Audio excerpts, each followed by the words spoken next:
नमस्कार दोस्तों, स्वागत है आप सभी का केसी एजुकेशन के ऑनलाइन प्लेटफॉर्म पर। दोस्तों, आज के वीडियो में एक बहुत ही महत्वपूर्ण क्वेश्चन डिस्कस करने जा रहे हैं, जो आपके एग्जाम में बार-बार पूछा जाता है। और यहाँ पे हम लोग देखेंगे कि ये क्वेश्चन आप किस तरीके से करें ताकि कम से कम समय में क्वेश्चन को कर ले जाए। तो आइए समझते हैं उस कंसेप्ट को मैं डिस्कस करने जा रहा हूँ। देखिए, बोल रहा है एक वस्तु के अंकित मूल्य पर 15% का बट्टा देने के बाद भी 20% का लाभ होता है। यदि वस्तु के क्रय मूल्य 153 रुपए हो तो अंकित मूल्य क्या होगा? दोस्तों, आपको ध्यान देना होगा कि जब कभी भी क्वेश्चन के अंदर डिस्काउंट परसेंट की बात कर रहा हो, यानी छूट प्रतिशत बता रहा हो, डिस्काउंट परसेंटेज की बात कर रहा हो, और उसके साथ साथ प्रॉफिट परसेंट या फिर लॉस परसेंट की बात कर रहा हो, तो आप यह सवाल विद इन सेकेंड्स में कर सकते हैं।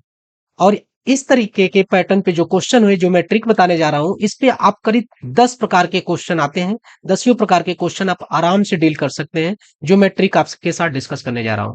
तो इसीलिए मैं बताने जा रहा हूं, ताकि यह ट्रिक आपको करीब 10 प्रकार के क्वेश्चन बन जाते हैं, 10 तरीके से पूछे जाते हैं, वो सारे क्वेश्चन आप सिर्फ एक ट्रिक से कर ले जाएंगे। इसलिए मैं इस ट्रिक को आपके साथ डिस्कस करने जा रहा हूं। आप लोग वीडियो के अंत तक जरूर बने रहिएगा। सारी पूरी वीडियो को, क्वेश्चन को आप ध्यान से पढ़िएगा, समझिएगा, उसके बाद आप इसे अप्लाई करने की कोशिश करिएगा। तो आइए समझते हैं इस क्वेश्चन को। देखिए, जब कभी भी इस तरीके से आपके क्वेश्चन मिले कि इसमें प्रॉफिट परसेंट दिया हो और साथ ही साथ डिस्काउंट परसेंट दिया हो या फिर लॉस परसेंट दिया हो, तो आपको सिंपली कुछ नहीं करना है। आपको डायरेक्ट आप सीपी और एमआरपी का रेशियो लिख सकते हैं। सीपी और एमआरपी का रेशियो लिख सकते हैं। कैसे लिखेंगे? आपको 100% माइनस डिस्काउंट परसेंट करेंगे तो आपको मिलेगा सीपी, और 100%, ठीक है, 100%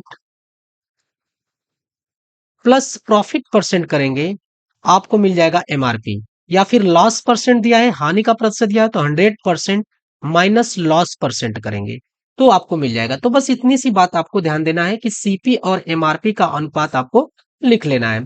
तो देखिए, क्वेश्चन में डिस्काउंट परसेंट यानी बट्टा कितना दिया है? 15% दिया है, तो 15% की वैल्यू आप यहाँ पे रख देंगे डी की जगह।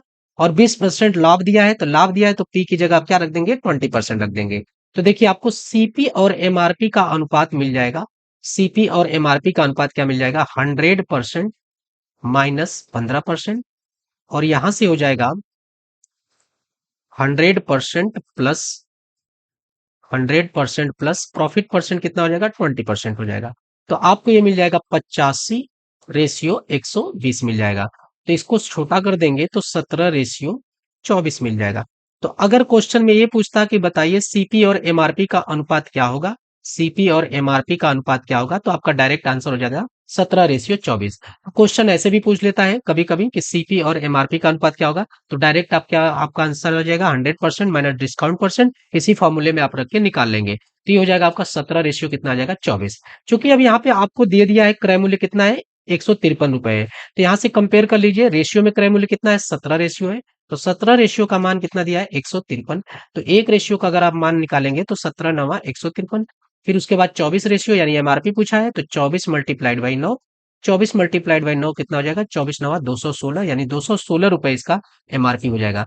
तो आपको क्या करना है? सीधे ये फार्मूला याद रखना है दोस्तों। ये फार्मूला आप अगर यदि याद रखते हैं तो इस तरीके के क्वेश्चन आप विद इन सेकेंड में सॉल्व कर लेंगे। चलिए, क्वेश्चन नंबर नेक्स्ट देखते हैं। देखिए, यहाँ पे भी क्वेश्चन में आपको छूट का प्रतिशत 20% दिया है और लाभ का प्रतिशत 25% दिया है। तो आप डायरेक्ट इस क्वेश्चन के लिए भी सीपी और एमआरपी का अनुपात लिख लेंगे।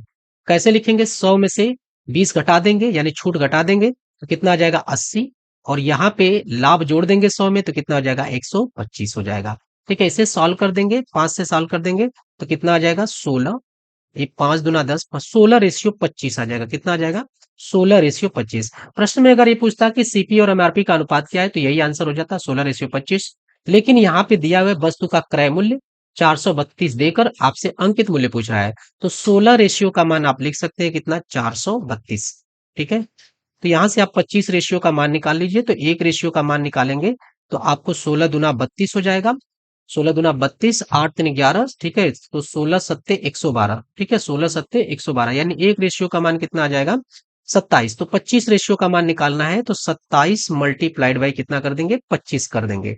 ठीक है, तो 25×7 = 175, 5 कैरी हो जाएगा आपका 17, 25 दूना 50, 50 और 17 कितना हो जाएगा 67, यानी 675 रुपए इसका सही जवाब हो जाएगा। तो देखिए ऑप्शन नंबर ए बिल्कुल करेक्ट हो जाएगा, यानी क्वेश्चन नंबर 2 में अंकित मूल्य क्या आ जाएगा 675 रुपए। तो आपको डायरेक्ट दोस्तों क्या लिखना है, सीपी और एमआरपी।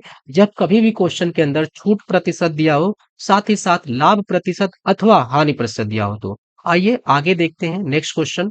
देखिए अगला क्वेश्चन दिया हुआ है, एक दुकानदार अपने ग्राहक को 10% बट्टा देकर भी 26% का लाभ कमाता है।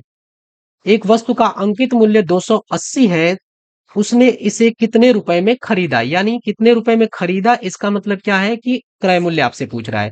तो आपको देखिए क्वेश्चन के अंदर 10% बट्टा यहाँ पे दिया हुआ है और 26% लाभ दिया हुआ है। तो आप सीधे डायरेक्ट इसका लिखेंगे सीपी और एमआरपी का अनुपात। तो 100 में से आप 10 घटा देंगे तो आपको 90 मिलेगा सीपी, और 100 में आप 26 जोड़ देंगे तो ये हो जाएगा 126। ठीक है, तो आपको अनुपात मिल गया कितना, 90:126। आप इसको ठीक है छोटा कर सकते हैं, किससे काट दें आप, 9 से काट दीजिए, 9 दहा में 90, 9 एकम 9, 9 चौको 36। ठीक है, तो ये हो गया आपका 10:14। और भी छोटा कर सकते हैं, क्योंकि आपको अब देखिए अंकित मूल्य कितना दिया, 280 दिया है। कंपेयर कर लीजिए, 14 रेशियो का मान 280 हो गया। ठीक है, तो एक रेशियो का मान कितना आ जाएगा, 20 आ जाएगा। तो 10 रेशियो का मान आप निकाल सकते हैं, 10 रेशियो कितना हो जाएगा 200, 20 मल्टीप्लाइड बाई 10 कितना आ जाएगा दोस्तों, 200 आ जाएगा। तो इस प्रश्न का आंसर कितना आ जाएगा, 200 रुपए हो जाएगा। ठीक है, इसे आप और छोटा कर लेंगे तो भी आपका आंसर आ जाएगा, ऐसे भी आप कर लेंगे, कोई दिक्कत वाली बात नहीं है। तो इस प्रश्न का जो सही जवाब हो जाएगा दोस्तों कि इस वस्तु का अंक क्रय मूल्य कितना हो जाएगा, तो 200 रुपए हो जाएगा, यानी बी ऑप्शन बिल्कुल करेक्ट हो जाएगा। ठीक है, तो उम्मीद करते हैं कि ये सारे प्रश्न आपको समझ में आए होंगे। ठीक है, और इसको आप लोग अच्छे से रिवाइज कर लीजिएगा। अब जो भी प्रॉफिट लॉस के क्वेश्चन होंगे जिसमें आपको डिस्काउंट परसेंट या फिर उसके साथ डिस्काउंट परसेंट उसके साथ लाभ प्रतिशत दिया हो या फिर हानि प्रतिशत, तो आप इस डायरेक्ट फार्मूले पे उसे अप्लाई करेंगे तो आपको तुरंत मिल जाएगा। कभी कभी क्वेश्चन में क्या करेगा कि आपको इनका डिफरेंस दे देगा, कहेगा कि अंकित मूल्य और क्रय मूल्य का डिफरेंस कुछ है, तो आप उसमें से पूछ लेगा कि अंकित मूल्य बताइए और क्रय मूल्य बताइए, तो भी आप कर सकते हैं। कई बार आपसे पूछेगा कि बताइए अंकित मूल्य क्रय मूल्य से कितना परसेंट ज्यादा है, तो भी आप बता सकते हैं, यहाँ से आपको रेशियो मिल जाएगा। तो मतलब आप कई प्रकार से क्वेश्चन पूछा जाएगा यहाँ पे, और सिर्फ एक ट्रिक से आप सारे टाइप के क्वेश्चन को सॉल्व करते हैं। तो आज के लिए इतना ही रखते हैं, थैंक यू सो मच।